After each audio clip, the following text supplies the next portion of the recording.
Well, it's the first few weeks of 2019, which usually means not a whole lot of music has been dropped, which gives me the opportunity to dive into some of those albums that I missed in 2018. And no other album had been recommended to me by my viewers and by the prog community than this one. People have been gushing about this album, praising it from the high top, saying, "Best album ever! Album of the year 2018! So that perked my interest, and I decided to listen to it. That's alright.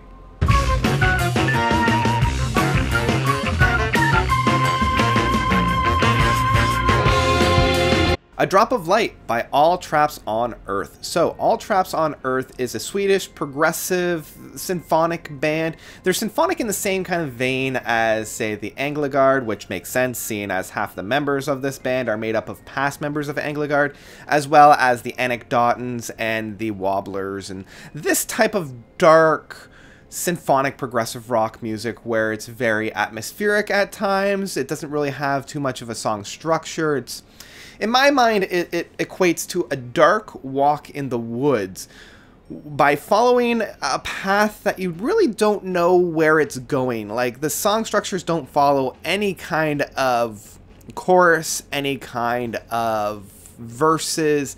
It's just passage after passage after passage. So the two members of Anglagard that we find on here is Thomas Johnson as well as John Brand. And John Brand actually joined the band with their last album, I believe the album that they released in 2012, which makes sense, seeing as these guys formed immediately after that. These guys formed in 2013, so it makes sense that they would form pretty much right after that, and they've been working on this album kind of since then. Rounding off this, in some ways trio, in some ways quartet, we have Miranda Brand, who is Jonah's daughter, as well as Eric Hammerstrom, who provides the drumming and the percussion on there. So when I first sat down to listen to this group, I listened to it without doing any research, as I do with most of the albums, and I thought that they were just kind of an Anglagard, Anekdotan kind of clone band. They weren't really deviating too far. They weren't really doing a whole lot of new things within this particular genre of music.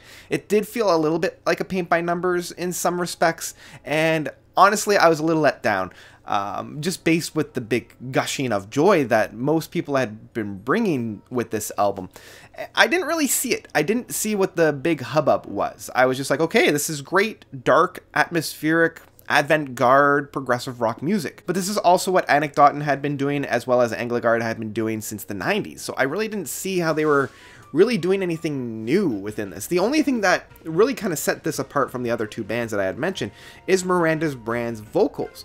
Her vocals are fantastic, very operatic, very haunting. It's a style of singing that fits perfectly with this very haunting, very dark, atmospheric type of music.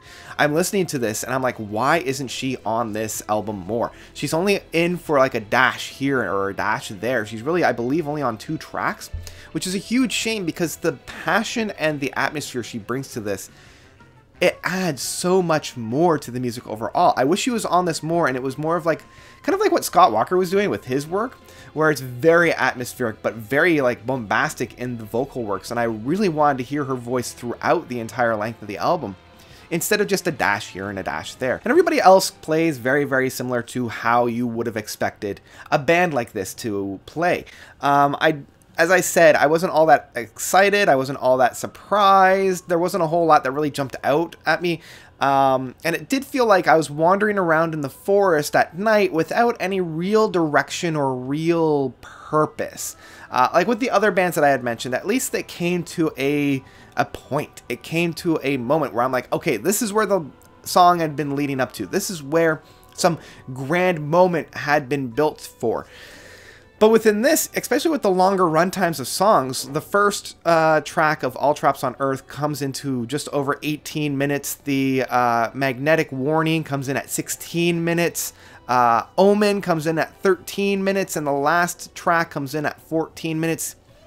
With such long runtimes, there's a lot of wandering, but not a whole lot of actual substance, and this is probably the biggest weakness for the album overall, is there was a whole lot of wandering but not a whole lot of perch. But I did take my time with this album, which is why this review is coming out so late. I didn't want my first couple of impressions to really sour the overall experience, because I knew with a style of music such as this, it does take a number of listens to really dive in and really kind of get the subtleties and nuances of the album. And I'm glad that I did, because now I'm actually getting into the subtleties of the album. I'm getting into the more nuanced versions and movements of this album.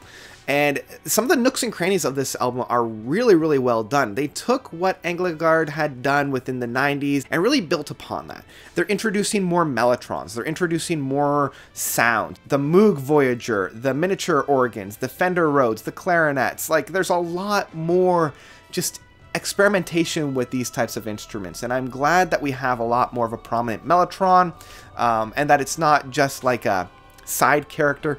And some of the builds do provide a really nice plateau of music. This is especially found within the Magnetic Warning, I think, where the song really starts to die down, and it's very, very subtle and very quiet. And then they slowly build in. It's not just like a bam, in your face, here we are. It's a slow and steady build, and I really enjoy that aspect of it. So I can totally understand why all the fanboys are gushing about this album. It's got the dues. I have a good time now when I'm listening to it. I'm really getting into the grooves of the album. But at the same time, there is a part of me that does wishes that they did something maybe a little bit more outside of the box within this kind of music. There is a part of me that feels like I've heard a lot of these types of movements before. There are a few moments on the band that do pretty much like fall back completely into past works of these artists. But it's still a great time, so I've kind of been wavering back and forth as to my overall rating of this album, and I think at the end of the day, I gotta say download this album. It's one that I would love to have on my computer. It fits very well with all the past styles of music in this sense, and yeah, it's a good time. I recommend it for those who are craving more of this style of music, but don't come in expecting like a ground-shattering new approach to music, as I was kind of hoping that this album would bring. But that's about it. So what did you guys think of A Drop of Light from All Traps on Earth? Did you love it? Did you hate it? Let me know of your own thoughts about this album by commenting down below. Thank you guys so much for watching. As always, you guys are definitely the best. And until next time, notes out.